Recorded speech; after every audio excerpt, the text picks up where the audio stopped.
naturalisasi harus berdampak langsung terhadap peningkatan prestasi. Nah, cuma kan memang kita harus mengevaluasi ya. Kita evaluasi bahwa naturalisasi ini kan tidak hanya hari ini saja. Mulai dari beberapa tahun sebelumnya kita sudah lakukan naturalisasi dan memang ada dampak yang cukup peningkatan prestasi kita lah di beberapa cabur, terutama di sepak bola. Dan ini tentu ke depan menurut saya harus berdampak lebih spektakuler menurut saya kalau memang kita meniatkan naturalisasi itu sebagai katalisator untuk peningkatan prestasi. Nah, karena itu menurut saya ke depan yang dinaturalisasi jangan separuh-separuh, jangan setengah-setengah. Sekalian yang memang kualifikasinya grade-nya grade A gitu.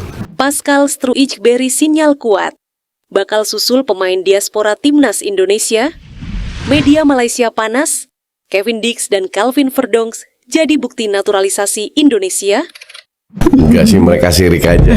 Lihat kita mereka ketinggalan. Berarti mereka kebakaran jenggot nih, Coach. Ya, dan gini ya, kalau kita bicara tadi yang April sebutkan Vietnam dan Malaysia, secara sejarah kan mereka nggak punya hubungan dengan negara sepak bola lainnya.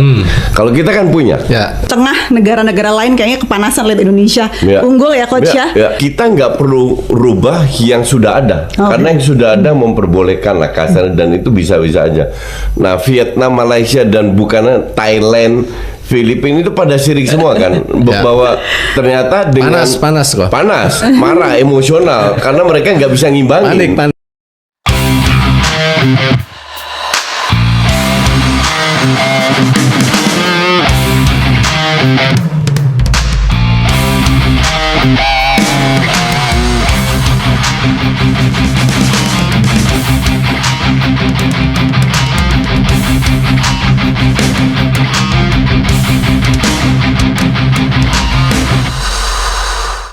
Kabar mengejutkan kembali datang dari bursa pemain diaspora.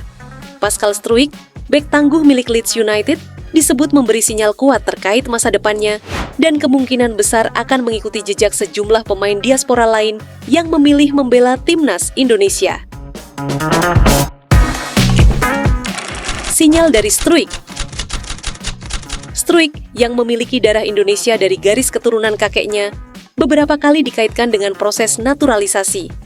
Meski sebelumnya ia sempat menegaskan fokus pada timnas Belanda, belakangan muncul kabar bahwa Struijk mulai membuka peluang untuk Garuda. Sinyal ini muncul setelah ia dikabarkan berdiskusi dengan pihak federasi dan mengikuti perkembangan pemain diaspora lain seperti Jay Itzes, Calvin Verdonk, dan Kevin Dix yang sudah lebih dulu masuk radar PSSI. Pentingnya Struijk untuk Garuda. Jika benar bergabung, Struijk akan menjadi tambahan luar biasa bagi lini belakang Indonesia.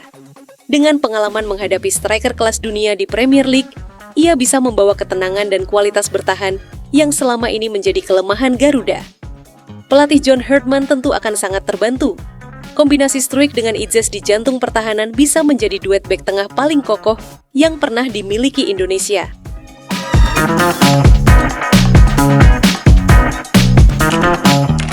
Strategi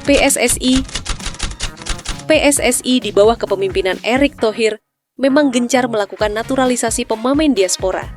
Tujuannya jelas, memperkuat skuad Garuda dengan talenta yang terbiasa bermain di level tinggi. Kehadiran Struijk akan melengkapi proyek besar ini. Publik menilai, jika benar Struijk bergabung, maka Indonesia punya peluang lebih besar untuk bersaing di FIFA ASEAN Cup 2026 dan Piala Asia 2027. Atmosfer menjelang ASEAN Cup. Turnamen FIFA ASEAN Cup 2026 akan digelar di Jakarta dan Bandung pada 26 September hingga 3 Oktober 2026. Dengan status resmi FIFA, setiap pertandingan akan berpengaruh pada ranking dunia. Kabar Struijk memberi sinyal kuat untuk Garuda jelas menambah antusiasme supporter. Mereka berharap pemain Premier League ini benar-benar bisa turun membela Indonesia. Sinyal kuat dari Pascal Struijk menjadi bahan perbincangan hangat. Jika benar bergabung, ia akan menyusul jejak pemain diaspora lain dan memperkuat lini belakang Garuda. Kini publik tinggal menunggu kepastian resmi dari PSSI dan sang pemain. Satu hal pasti, jika Struijk benar-benar mengenakan jersei merah Garuda, maka timnas Indonesia akan punya pertahanan yang siap membuat lawan gemetar.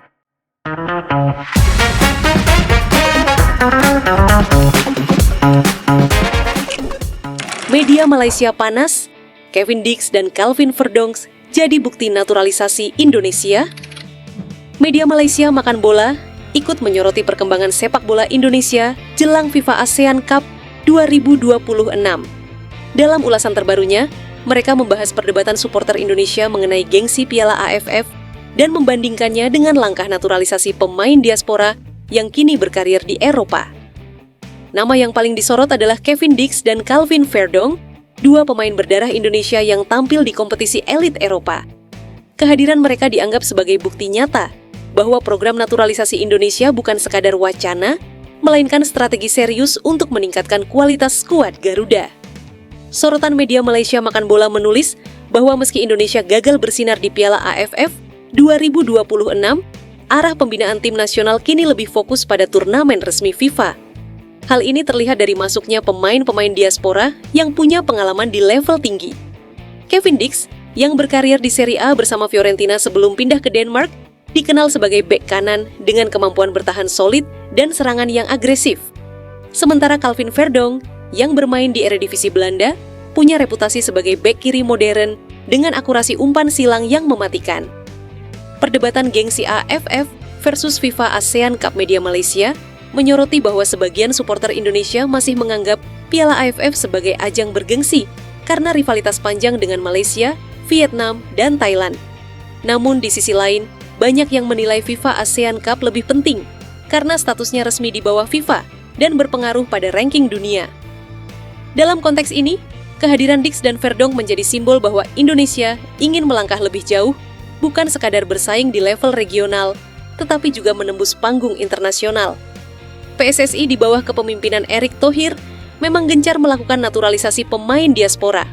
Tujuannya jelas, memperkuat skuad Garuda dengan talenta yang sudah terbiasa bermain di kompetisi Eropa.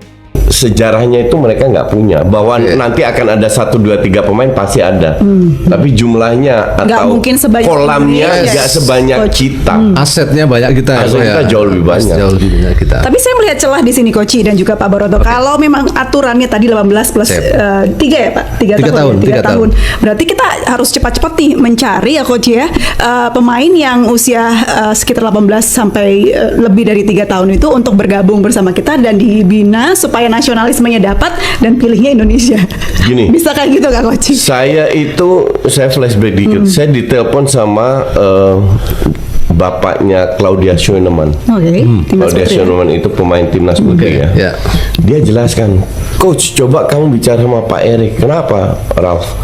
Dia bilang, kalau kita ambil pemain-pemain keturunan Indonesia dan itu banyak di Eropa dan Amerika, mereka nggak perlu naturalisasi karena mereka boleh 2 kewarganegaraan. Tapi kita harus posisikan diri kita sana, kita pemain profesional,